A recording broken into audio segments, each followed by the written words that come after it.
Kita masih membahas soal langkah politik dari Kaisang Pangarep di Pilkada 2024 ini, termasuk di Pilgub Jakarta ataupun Jawa Tengah. Tadi sama-sama kita dengarkan pernyataan dari Kaisang Pangarep yang bilang bahwa insya Allah akan bertemu dengan Ketua DPP Puan Maharani.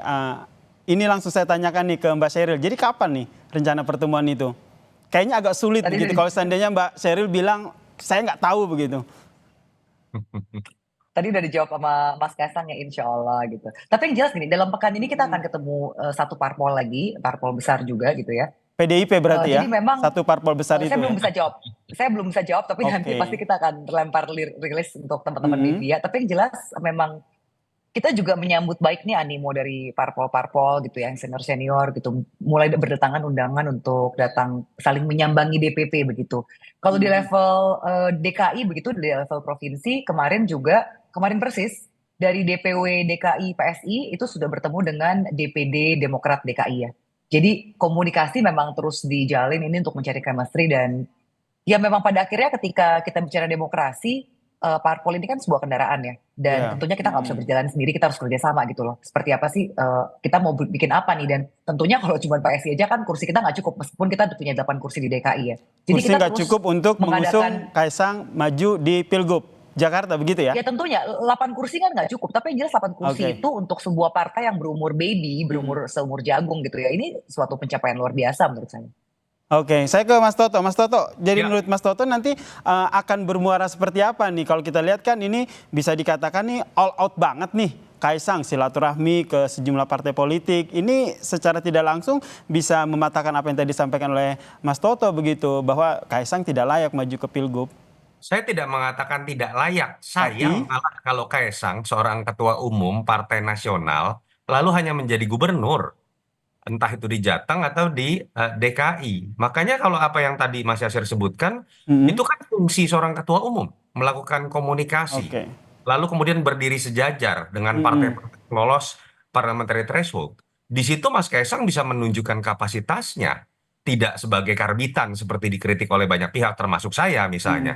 Tapi kalau kemudian langsung lompat menjadi seorang calon kepala daerah, menurut saya itu menurunkan derajat seorang ketua umum partai. Tapi Nggak ada. kenapa akhirnya banyak partai politik seperti Golkar, kemudian PAN, akhirnya dengan suara lantang mengusung Kaisang? Ya, kalau bicara mengenai pengaruh Jokowi memang masih sangat besar. Kalau bicara mengenai peluang, apalagi di Jawa Tengah, memang sangat besar. Saya Mm-mm. selalu mengatakan malah sebagai pendukung Jokowi ya di 2014-2019, Pak Jokowi hati-hati dengan orang-orang yang terus-menerus mendorong Pak Jokowi dan keluarganya karena ingin pengaruh besar dari magnet elektoral bernama Jokowi. Isu terkait politik dinasti kan tidak menyerang Zulkifli Hasan, tidak menyerang Erlangga Hartarto, tidak menyerang para relawannya seperti Projo, yang diserang oleh keluarga Pak Jokowi yang dianggap melakukan politik dinasti. Jadi saya melihat ada porsinya sebagaimana mestinya. Ketika bicara keberlanjutan, Pak Jokowi Mm-mm. tinggallah legacy, tidak harus selalu anak. Ketika Mas Gibran sudah terpilih, hormati itu dan posisikan Mas Gibran dengan tugas sebagai wapres. Ketika Mas Kaisang sudah menjadi ketua umum dengan segala kritik karena beberapa hari saja langsung kemudian menjadi ketua umum, biarkan Mas Kaisang dalam posisi ketua umumnya menjalankan peran sebagai mestinya. Jangan kemudian Oke. kemudian ingin dorong di Surabaya, di Bekasi, lalu kemudian di DKI, lalu Mm-mm. kemudian datang. Menurut saya itu menurunkan peran dan derajat dan membuat keterbatasan dari Mas Kaisang menjalankan fungsi sebagaimana mestinya sebagai ketua umum. Oke, saya minta tanggapan dari Mbak Sheryl. Ya sah-sah aja ya kan Mas Toto ini kan pasti bicaranya data apalagi udah lama juga ikut dengan Pak Jokowi ya dari tadi 2014 2019 mengikuti perjalanannya dan saya rasa Mas Toto juga melihat kan perjalanan seorang Kaisang dari waktu itu masih ya seorang ABG lah gitu anak baru besar ya ketika ayahnya menjadi presiden gitu loh mungkin waktu itu bahkan baru pertama kali ke DKI kalau saya pribadi melihatnya saya juga mengikuti perjalanan keluarga Pak Jokowi saya melihat Pak Jokowi ini berhasil mendidik anak-anaknya. Mas Mm-mm. Kaisang kita ingat waktu itu masih kuliah di luar negeri, dia datang itu tidak dijemput dengan iringan khusus, dia bahkan naik bus patas biasa yang ada di bandara untuk pulang ke rumahnya begitu. Saya rasa ini merupakan sebuah modal ya. Kita tidak bicara umur atau bagaimanapun juga, tapi kita hanya ingin melihat bagaimana sih animo masyarakat, apakah masyarakat betul-betul menginginkan Mas Kaisang atau tidak. Karena sampai detik ini pun dari ketum kami belum pernah bilang bahwa dia akan maju atau tidak dan apakah Mm-mm. kalau maju akan di daerah mana. Jadi kita Oke. tunggu bersama kejutannya nanti di bulan Agustus. Oke, tapi bagaimana pendapat Anda seperti yang tadi disampaikan oleh Mas Toto begitu? Masih ada pengaruh sosok Presiden Joko Widodo di karir politik dari Kaisang?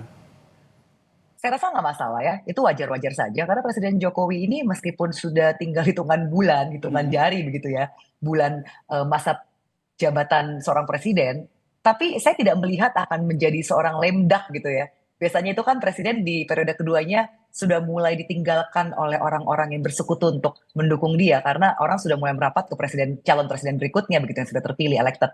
Tapi saya melihat sampai detik ini Pak Jokowi misalnya approval ratingnya by LSI itu di Jawa Tengah saja 80% lebih. Kalau kita bicara nasional saya rasa masih 70% lebih. Jadi ini sangat wajar ketika masyarakat Indonesia yang merasakan kinerja Pak Jokowi bagus. Lalu masyarakat Solo yang melihat bagaimana Gibran begitu bekerja keras untuk Solo dan dalam debat capres-cawapres kemarin juga begitu artikulatif dalam memaparkan visi misinya, ya jadi nggak ada apa ya, bukan sesuatu yang mengagetkan ketika orang lalu melirik anak putra Jokowi yang satu lagi yaitu Kaisang Pangarep.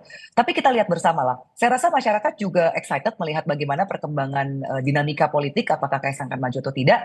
Tapi yang jelas sampai detik ini PSI belum memutuskan. PSI Tapi kita belum terbuka memutuskan untuk ya Kaisang ini komunikasi. akan maju atau Betul. tidak ya. Nah, apakah saya ke Mas Toto, apakah ini salah satu pertimbangannya nanti setelah bertemu dengan Puan Maharani baru akhirnya PSI memutuskan Kaisang bakal maju atau tidak? Enggak lah, tidak ada kaitannya menurut Nggak ada saya. kaitannya ya begitu ya. Jadi menurut Anda nih pertemuan dengan PDI Puan Maharani di Perjuangan. PPDIP ini akan seperti apa, Mas Toto? Menurut saya tidak mengagetkan ya kalau kalimat ini keluar dari Mbak Puan. Mbak Puan dalam perang dingin antara PDI Perjuangan dengan keluarga Pak Jokowi, katakanlah ada seperti itu juga selalu menempatkan dirinya sebagai jembatan. Yang keras itu kan Ibu Mega.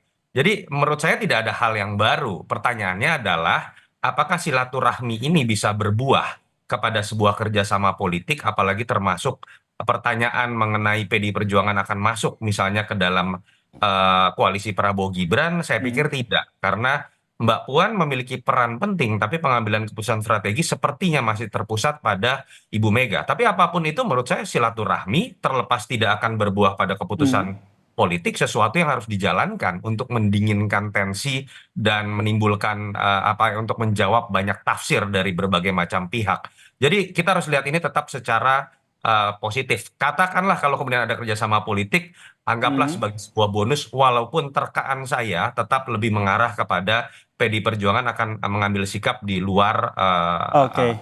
pemerintahan Prabowo Gibran. Kalau dari Mbak Zedor sendiri rencana pertemuan ini emang apa sih yang diinginkan oleh PSI sendiri ketika bersilaturahmi dengan PDIP melalui Puan Maharani ini? Sejak Mas Kaisang menjadi ketum kami sudah pernah satu kali bertemu dengan Mbak Puan itu pada saat masa kampanye Pilpres ya. Tapi setelah itu belum ada komunikasi lagi. Tapi yang jelas kalau memang kami diundang tentunya kami akan bertandang ya. Kita akan memenuhi undangan seperti layaknya budaya Timur lah. Apalagi kita kan partai junior begitu. Tapi yang jelas memang saat ini komunikasi antar parpol banyak sekali yang terus mengundang Mas Kaisang. Sepertinya banyak DPP partai juga ingin mengetahui seperti apa sih pokok pikiran dari seorang anak muda yang lalu menjadi ketum partai yang banyak dikritik orang, tapi tiba-tiba ketika di pilkada namanya meroket begitu. Meskipun di awal banyak sekali nada-nada miring dan nyinyir ya yang meragukan kepemimpinan Mas Kaisang, tapi ya saya rasa sekarang ya fakta-fakta bicara bahwa Mas Baik. Kaisang ini diinginkan oleh rakyat. Baik, kita nantikan apa tadi sudah di-spill sedikit oleh Mbak Sheryl bahwa dalam pekan ini PSI akan bertemu dengan salah satu partai besar begitu ya. Meskipun tadi saya sudah mention apakah ini PDIP tapi tidak dijawab dengan spesifik begitu. Kita nantikan bersama ya bagaimana langkah politik dari Kaisang Pangarep, apakah akan maju di Pilgub atau tidak. Terima kasih juru bicara PSI Mbak Sheryl Tanzil dan juga Direktur Eksekutif Carta Politika Mas Yunarto Wijaya telah berbagi informasi dan perspektifnya di Kompas Malam. Salam sehat Mas Toto dan Mbak Sheryl. Salam sehat, thank you, share, bye. Makasih.